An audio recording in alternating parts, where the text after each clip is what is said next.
حضرت مولا علی شیر خدا کرم اللہ تعالی وجہہ الکریم کے زمانے میں روم کے بادشاہ نے کہا یار یہ مسلمانوں کا پتہ تو کرو، یہ آخر کیوں اتنے زیادہ مجاہد ہیں۔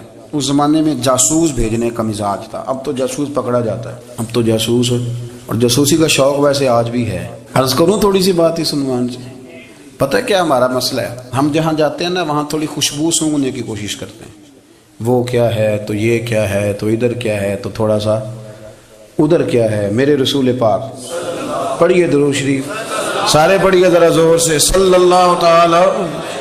نبی پاک علیہ السلام نے فرمایا جاسوسی نہ کرنا ورنہ تم بندوں کو خراب کر دو، اور فرمایا اس طرح نہ ہو کہ تم کسی کے آپ کھول نہ نکلو تو تمہارے پہلے کھول جائیں۔ یہ جو ذوق ہے نا یہ ختم کریں، چھوڑیں، مطلب آپ کس چکر میں پڑے ہوئے ہیں، اتنی زیادہ توجہ کرنے کی کیا ضرورت ہے؟ نے کام سے کام رکھیں، اس میں بندہ تھوڑا سا نا آسان رہتا ہے۔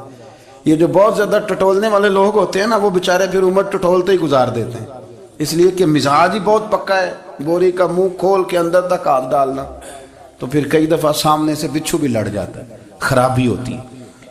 تو جاسوسی کی جاتی تھی، اس نے بھی جاسوس بھیجے، کیونکہ قبیلوں کے لوگ تھے، کچھ مسلم کچھ کافر، پہچانے نہیں جاتے تھے لوگ، تو کچھ لوگ اس نے بھیجے، انہوں نے آ کے نا تحقیق کی، ریسرچ کری کہ آخر ماجرا کیا ہے۔ تو واپس جا کے انہوں نے رپورٹ دی نا روم کے بادشاہ کو۔ اس رپورٹ کا ایک جملہ بڑا شاندار ہے، وہ کہنے لگا بادشاہ ہمیں مسلمانوں کی کوئی سمجھ نہیں آئی، ہمیں کوئی سمجھ نہیں آئی۔ انہوں نے کہا کیوں نہیں سمجھ آئی؟ کہنے لگے یار عجیب بندے ہیں، جب رات مصلے پہ بیٹھتے ہیں تو یوں لگتا ہے ان کا دنیا سے رشتہ ہی کوئی نہیں، کوئی کسی کو نہیں جانتا، کوئی اپنے دکھ سنا کے رو رہا ہے، کوئی اپنی بات کر کے رو رہا ہے، لگتا ہے کہ ان کا کوئی رشتہ ہے ہی نہیں جب مصلے پہ بیٹھتے ہیں۔ اور فرمایا جب سویرے یہ جہاد کرنے نکلتے ہیں تو لگتا ہے ان سے زیادہ دلیر ہی کوئی نہیں، حالانکہ جو مسلوں پہ رونے دھونے کے لوگ ہوتے ہیں وہ کئی دفعہ جہاد میں کام نہیں کرتے، لیکن عجیب لوگ ہیں کہ رات کے راہب ہیں دن کے مجاہد ہیں، کوئی سمجھ نہیں آتی۔ میرے عزیز ان لوگوں نے مصلی آباد کر کے رکھا، تلاوتیں ان کا ذوق رہی، منزل روز پڑھنا، اسباق پڑھنا، وظائف پڑھنا، یہ ان کا ذوق رہا۔ اعلیٰ حضرت بریلوی رحمت اللہ نے 1000 کتاب لکھی ہے، لیکن الوظیفۃ الکریمہ کے نام سے جو وہ صبح و شام وظائف پڑھتے تھے وہ الگ انہوں نے ان کو بیان کیا، پابندی کے ساتھ اپنی اللہ اللہ کرتے۔ شیخ شہاب الدین سہروردی رحمت اللہ علیہ اس پر ایک بندے نے اعتراض کیا، اس نے کہا جی آپ کس قسم کے صوفی ہیں، مرید بیٹھے ہیں اور آپ وہاں نفل پڑھ رہے ہیں؟ یہ بھی بڑا مسئلہ ہوتا ہے نا، جو بندہ ملنے آتا ہے وہ اپنے ٹائم کے حساب سے آتا ہے، اور پھر اس کا یہ بھی خیال ہوتا ہے کہ پیر صاحب جو ہیں وہ چونکہ درویش ہیں تو نہ انہیں روٹی کھانی چاہیے نہ سونا چاہیے، چونکہ وہ درویش ہیں، اور ہم چونکہ درویشوں کے ماننے والے ہیں لہذا ہمارا یہ طریقہ ہونا چاہیے کہ جیسے ہم کہیں درویش ویسے ہی کر جائے۔ حالانکہ جس کو آپ درویش کہیں گے آپ اس کی مانیں گے، آپ منوائیں گے نہیں، تو ہمارا مزاج ہوتا ہے۔ شیخ شہاب الدین پر لوگوں نے اعتراض کی، حضور لوگ ملنے آئے ہیں، زیارت کرنے آئے ہیں، یہ بندے دعا کرانے آئے ہیں، اللہ اللہ کرانے آئے اور آپ نفل پڑھ رہے ہیں، کیا جملہ ہے، کیا حسن ہے، کیا خوبصورتی ہے۔ فرمانے لگے رب رسول سے مانگنے کے لیے مصلی بچھایا ہے، اگر وہاں سے مانگوں گا نہیں تو تمہیں دوں گا کیا؟ پہلے مجھے کچھ لے تو لینے دو، اگر میرے پلے کچھ ہے ہوگی تو آگے دوں گا نا، تو میں مانگنے گیا تھا کہ یا اللہ دے تیرے بندے لینے آئے، دے تو میں کچھ لوں گا تو آگے دوں گا نا۔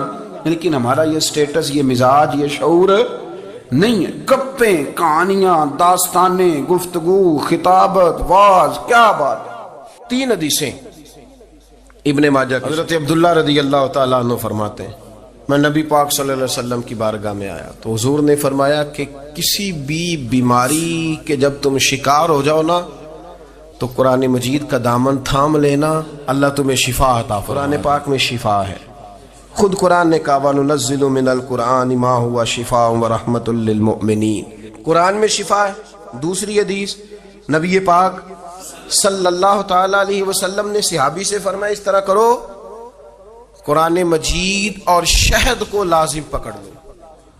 فرمایا یہ 2 چیزیں ہیں جن کے اندر اللہ نے شفا رکھی ہوئی۔ تیسری حدیث پیش کر حضرت ابو ہریرہ رضی اللہ تعالیٰ عنہ فرماتے ہیں مسجد نبی شریف میں حاضر ہوا، 2 رکعتیں پڑھ کے حضور کی بارگاہ میں گیا تو نبی پاک علیہ السلام نے فرمایا ابو ہریرہ تیرے پیٹ میں درد ہے؟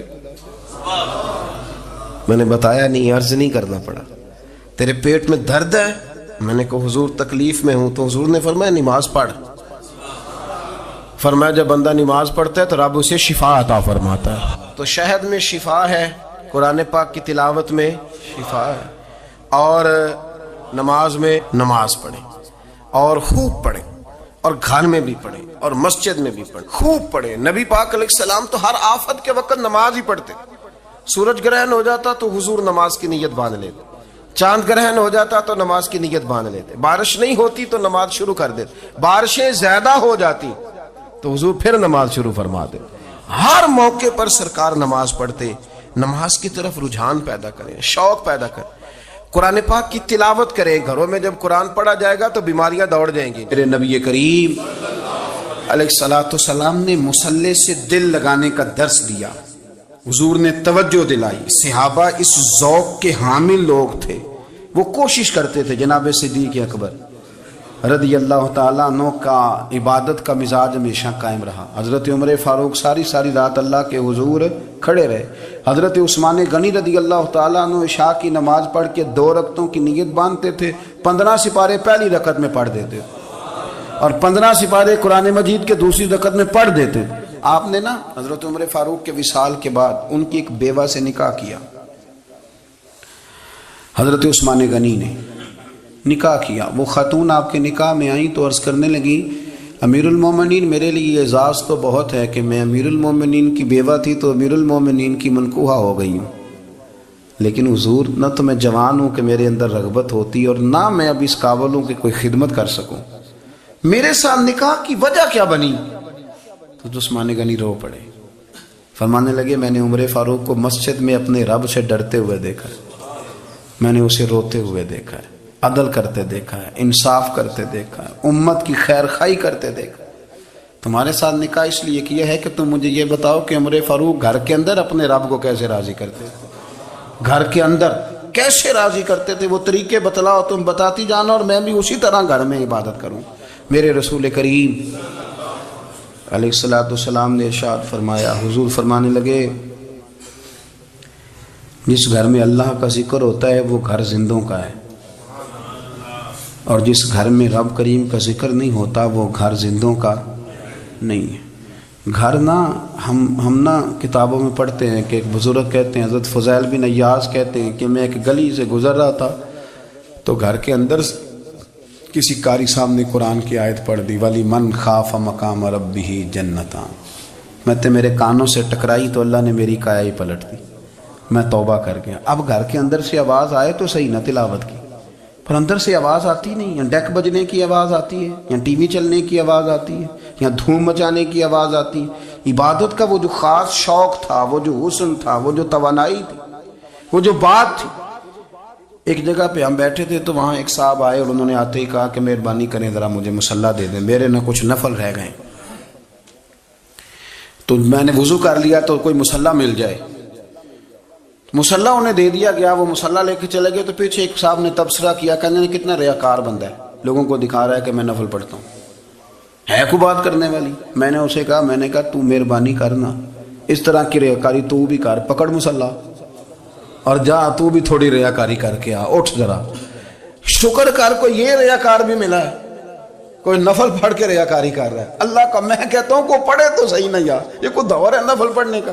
اس میں تو لوگوں کا مزاج ہی نہیں، طبیعت ہی نہیں۔ میں نے کہا چل مہربانی کر، یہ لے مصلی اور تو بھی جا تھوڑی سی، یا کر یا ریاکاری کرو تو صحیح نا، مزاج ہی نہیں، ذوق۔ جمعے کی نماز پڑھ کے یوں دنیا بھاگتی ہے، او ہو پتہ نہیں کون سی پیچھے آگ تھی جو بجھائی جائے گی، اور آج تک لوگ مسئلہ پوچھ رہے ہیں کہ جمعے کی بعد والی سنتیں کتنی ہوتی ہیں۔ میں نے کہا کتنے سال ہو گئے جمعہ پڑھتے، کتنے سال ہو گئے، ابھی تک سنتوں کا نہیں پتا، ابھی تک نے علم کے پہلے کتنی رکھتے ہیں اور بعد میں کتنی رکھتے ہیں۔ فجر کی سنتیں کب پڑھنی چاہیے، سنو فجر کی سنتوں کے بارے میں۔ میرے رسول کریم سید عالم صلی اللہ تعالی علیہ وسلم سے ایک صحابی نے پوچھا تھا، حضور میری فجر کی سنتیں رہ گئیں یا رہ جاتی ہیں تو حکم کیا ہے؟ کیا انداز ہے حضور کا، بخاری مسلم کے لفظ سنو۔ حضور سید عالم صلی اللہ علیہ وسلم فرمانے لگے، اس نے کیا پوچھا تھا، حضور جواب کیا دیتے ہیں؟ فرمایا فجر کی سنتیں کبھی نہ چھوڑنا، فجر کی پہلی 2 سنتیں کبھی نہ چھوڑنا۔ یا رسول اللہ صلی اللہ تعالی علیہ وسلم میری رہ گئی ہیں، رہ جاتی ہیں۔ فرمایا فجر کی 2 سنتیں نہ چھوڑنا، فرمایا فجر کی پہلی 2 سنتیں مجھے دنیا اور دنیا کے اندر جو کچھ ہے وہ سب سے زیادہ پیاری ہے۔ فجر کی 2 سنتیں دنیا اور دنیا میں جو کچھ ہیں مجھے وہ سب سے زیادہ پیاری ہیں، اس لیے فجر کی سنتیں نہ چھوڑنا. اپنا ذوق، اپنی طبیعت، ہم نے نا ذوق غلط بنا لیا ہے. اگر 20 بندے کہہ بھی دیں گے تو نے بڑی شاندار تلاوت کیا تو کیا اس سے بنے گا؟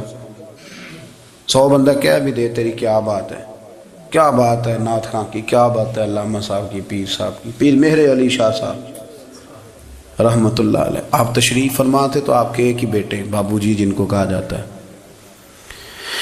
جس دن صاحبزادے پیدا ہوئے تو خادم نہ وہاں سے نکلا. ان لوگوں کے شوق اور طرح کے تھے نا، تو ان کی توجہ بھی اپنے شوق کی طرف رہتی. تو خادم نکلا اندر سے، پیر صاحب مبارک ہو، پیر صاحب مبارک ہو، پیر صاحب مبارک ہو، پیر صاحب مبارک ہو، شور کر رہا ہے. تو پیر صاحب کو وجد ہو گیا، اللہ اکبر اللہ اکبر اللہ. وہ کیا ہوا، کس بات کی مبارک دے رہے ہو؟ عرض کی حضور اللہ نے بیٹا دیا.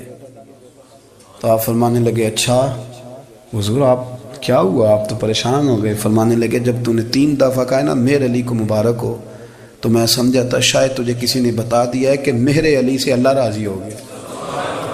میں سمجھا تھا کہ شاید تو یہ خبر لے کے آیا ہے کہ کسی نے بتایا ہے کہ مجھے آج خبر ملی ہے کہ مہر علی سے رب اچھا پتر ہوا ہے. الحمدللہ اللہ کا شکر ہے.